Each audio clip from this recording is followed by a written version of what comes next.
Hi friends, ഹഫ്സാസ് kitchen ക്രാഫ്റ്റിലോട്ട് സ്വാഗതം. ഞാൻ സൗജ്യ. Kia herbal hair ഓയിലിന്റെ കാര്യം നിങ്ങൾക്ക് എല്ലാവർക്കും അറിയാലോ. ഞാൻ കിയ ഹെർബൽ ഹെയർ ഓയിൽ ചെയ്ത് മാർക്കറ്റിൽ സെയിലാക്കുന്നുണ്ട്. അപ്പോൾ അതിൽ ഉപയോഗിക്കുന്ന ഒരു ഭൃംഗരാജ എന്ന ചെടീനെ കുറിച്ചിട്ടാണ് ഇന്ന് ഞാൻ വീഡിയോ ചെയ്യുന്നത്.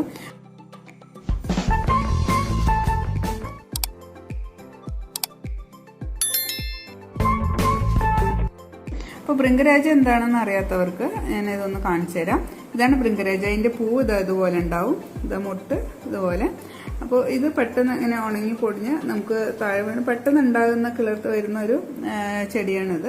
അപ്പോൾ ഇത് നമുക്ക് മുടിക്ക് നല്ല കളർ നൽകാനും ഹെയർ ഗ്രോത്തിനൊക്കെ ഹെൽപ്പ് ചെയ്യുന്ന ഒരു ചെടിയാണ്. നമുക്ക് ഒറിജിനലായിട്ട് കിട്ടുന്ന ചെടിയാണെങ്കിൽ ഇതുപോലെ നമുക്ക് വേരോടുകൂടി തന്നെ ഇതിന് ചായച്ച് ഉണ്ടാക്കാം. ഇത് എങ്ങനെയാണ് നമുക്ക് തിരിച്ചറിയാൻ പറ്റുകയെന്ന് വെച്ചാൽ, നമ്മൾ കൈ കൊണ്ട് ഇങ്ങനെ ആക്കുമ്പോൾ തന്നെ ഇതിന്റെ കളർ കണ്ടില്ലേ, ബ്ലാക്ക് കളറിൽ. അപ്പോൾ ഇതുപോലെ നമുക്ക് ആയി കിട്ടും. അപ്പോൾ ഇനി കിയ ഹെർബൽ ഹെയർ ഓയിലിൽ ഞാൻ യൂസ് ചെയ്യുന്ന മറ്റൊരു ചെടി കൂടെ പരിചയപ്പെടുത്തി തരാം. അതാണ് കീഴാർ നെല്ല്. അപ്പോൾ മറ്റു കുറേ മെഡിസിനൽ പ്ലാന്റ്സ് ഇതിൽ ആഡ് ചെയ്യുന്നുണ്ട്. അപ്പോൾ ഞാൻ ഈ വീഡിയോയിൽ 2-3 ചെടികളാണ് കാണിച്ചു തരുന്നത്. അപ്പോൾ ഇതാണ് കീഴാർ നെല്ല്. ഇതിൻ്റെ വീഡിയോയിലെ അവസാനം ഞാൻ എൻ്റെ കിയ ഹെർബൽ ഹെയർ ഓയിലിൽ ഇതുവരെ കിട്ടിയിട്ടുള്ള റിവ്യൂസിൽ കുറച്ച് ഞാൻ ഇതിൽ ചേർത്തിയിട്ടുണ്ട്. അപ്പോൾ അവസാനം വരെ കാണാം. ഇതാണ് കീഴാർ നെല്ലി. ഇത് വേരോടുകൂടി തന്നെ ഞാൻ യൂസ് ചെയ്യാറുണ്ട്. അപ്പോൾ കീഴാർ നെല്ലി ഏതാണെന്ന് അറിയാത്തവർക്ക് അതിൻ്റെ ഇല ഒന്ന് തിരിച്ചു നോക്കുമ്പോൾ നമുക്ക് കാണാൻ പറ്റും. ചെറിയ ചെറിയ മണികൾ കാണാൻ പറ്റും. അങ്ങനെ ഇലകളുടെ ബാക്ക് സൈഡാണ് ഇതുള്ളത്. ഇത് വൈകുന്നേരങ്ങളിൽ അങ്ങനെ ചുങ്ങിപ്പോവുകയും രാവിലെ നല്ല ഫ്രഷ് ആയിട്ട് നിൽക്കുകയും ചെയ്യും.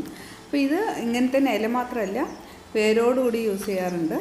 ഇത് മുടിക്ക് നല്ല ഹെയർ ഗ്രോത്തിനും നല്ല ഒരു ഔഷധ ചെടിയാണ്. ഇത് സാധാരണ നമ്മൾ മഞ്ഞപ്പിത്തം അങ്ങനെയൊക്കെ വരുമ്പോൾ ജോണ്ടിസിനൊക്കെ യൂസ് ചെയ്യുന്ന ഒരു ചെടിയാണ്. പക്ഷേ ഇത് ഹെയറിന് നല്ല ഗുണം ചെയ്യുന്നൊരു ചെടിയാണ്. അപ്പോൾ ഇതിൻ്റെ വേരും എല്ലാം നമുക്കിത് ഹെയർ ഓയിലിൽ യൂസ് ചെയ്യാം. ഇങ്ങനെ കണ്ടില്ലേ, ചെറിയ ചെറിയ മണികൾ.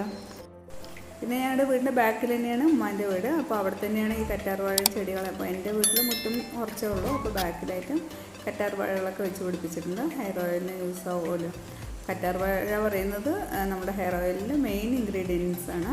ഇത് നല്ല സിൽക്കി മുടിയാകാനൊക്കെ ഇത് ഹെൽപ്പ് ചെയ്യും. അതുപോലെ ഹെയർ ഗ്രോത്തിനും ഹെൽപ്പ് ചെയ്യുന്ന ഒരു സാധനമാണ്. നെക്സ്റ്റ് ഞാൻ യൂസ് ചെയ്യുന്ന ഒരു സീക്രട്ട് ഇൻഗ്രീഡിയൻ്റ് ആണ് ഈ മുരിങ്ങ ഇല. അപ്പോൾ എൻ്റെ ഫ്രണ്ടിൽ വലിയൊരു മരമുണ്ട്. അപ്പോൾ അതിന് വേറൊരു ഭാഗത്ത് വെച്ച് ഇപ്പോൾ അത് കിളിർത്ത് വന്നതാണ്. ഇത് നല്ല ഹെയർ ഗ്രോത്തിന് ഏറ്റവും ഗുണം ചെയ്യുന്ന ഒരു നല്ലൊരു ഇൻഗ്രീഡിയൻ്റ് ആണ്. അപ്പോൾ ഞാനിത് ആഡ് ചെയ്യാറുണ്ട്. ഇനി കുറച്ച് നമുക്ക് റിവ്യൂസ് കാണാം.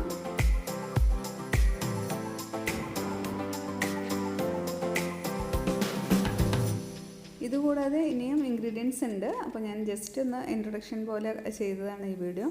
അപ്പോൾ നെക്സ്റ്റ് വീഡിയോയിൽ ഇതുകൂടാതെ മെയിൻ ഇൻഗ്രീഡിയൻ്റ് ആയിട്ട് ഞാൻ ആഡ് ആക്കുന്ന നീലാമ്പരി ഉണ്ട്. അതുപോലെ തന്നെ വേറെയും കുറേ ഇൻഗ്രീഡിയൻസ് ഉണ്ട്.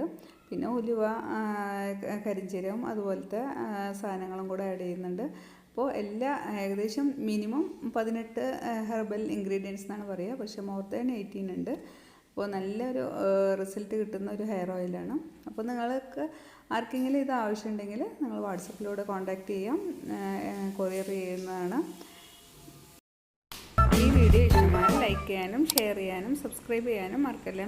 തൊട്ടുള്ള ബെല്ലൈക്കൺ കൂടെ പ്രസ് ചെയ്യുകയാണെങ്കിൽ നിങ്ങൾക്ക് നെക്സ്റ്റ് വീഡിയോ അപ്ലോഡ് ചെയ്യുമ്പോൾ നോട്ടിഫിക്കേഷൻ വരും. അതുപോലെ തന്നെ ഇനി വേറെ ഇൻഗ്രീഡിയൻസ് ഏതൊക്കെയാണെന്ന് ഞാൻ ഇനി വരുന്ന വീഡിയോസിൽ ഓരോന്നായിട്ട് കാണിച്ചു തരാം. നെക്സ്റ്റ് വീഡിയോയിൽ കാണുമ്പോൾ താങ്ക്സ് ഫോർ വാച്ചിങ്. ഓയിൽ ഉപയോഗിക്കുന്നുണ്ട്. പിന്നെ റിവ്യൂ ഇപ്പോൾ ഓഫീസിലൊരു ചേച്ചി കൂടെ പറയുന്നുണ്ടായിരുന്നു. ഞാൻ പറഞ്ഞില്ലേ മറ്റേ ഡെങ്കി വന്ന് മുടിയൊക്കെ കൊഴിഞ്ഞു പോയി കുറ്റിമുടിയായി നിൽക്കുന്നുണ്ടെന്ന്. ആ മുടി കുറച്ചുകൂടെ സ്ലൈഡ് കുത്തി എൻ്റെ അപ്പുറത്തുകൂടെ കുറച്ചുകൂടെ നീളം വെച്ചു എന്ന് പറഞ്ഞിട്ട് എൻ്റെ കൂടെ വർക്ക് ചെയ്യുന്നവർ പറയുന്നുണ്ടായിരുന്നു. നീളം വെച്ചിട്ടുണ്ട്. പക്ഷെ ഞാൻ മാത്രം അത് അംഗീകരിച്ചിട്ട് കാര്യമില്ല, മറ്റുള്ളവരും പറയണ്ടേ. ഇപ്പം ആ ചേച്ചി പറയണ്ടായിരുന്നു നീളം വെച്ചു എന്നുള്ളത്. അപ്പോൾ വയ്ക്കുന്നുണ്ട് കേട്ടോ, മുടി വളരുന്നുണ്ട്. സത്യം തന്നെയാണ്. ഞാൻ മാത്രം വിശ്വസിച്ചിട്ട് കാര്യമില്ലല്ലോ, ബാക്കിയുള്ളവരും കൂടിയിട്ട് അതിൻ്റെ ഒരു ഇത് പറയുമ്പോഴാണല്ലോ അതിൻ്റെ സത്യാവസ്ഥ ബോധ്യമാവുക. പറഞ്ഞാൽ കറക്റ്റാണ് കേട്ടോ. ഞാൻ ഇടയ്ക്കിടയ്ക്ക് ഡെയിലി എന്ന് പറഞ്ഞിട്ട് യൂസ് ചെയ്യണമൊന്നുമില്ല. ഞാൻ പക്ഷെ യൂസ് ചെയ്യണത് അത് മാത്രമാണ്. ഡെയിലി തലയ്ക്ക് എണ്ണ വെക്കില്ല ഞാൻ. ഇടയ്ക്ക് 1.5 ഇടം ആ ഒരു റേഞ്ചിലേ വെക്കുള്ളൂ. അങ്ങനെ എണ്ണ പുളിപുളിന്നാവണ എനിക്ക് പറ്റില്ല. പക്ഷെ ഉപയോഗിക്കുന്ന ആ എണ്ണ മാത്രമേ ഉപയോഗിക്കുള്ളൂ. വളരണ്ട് കേട്ടോ. Thank you.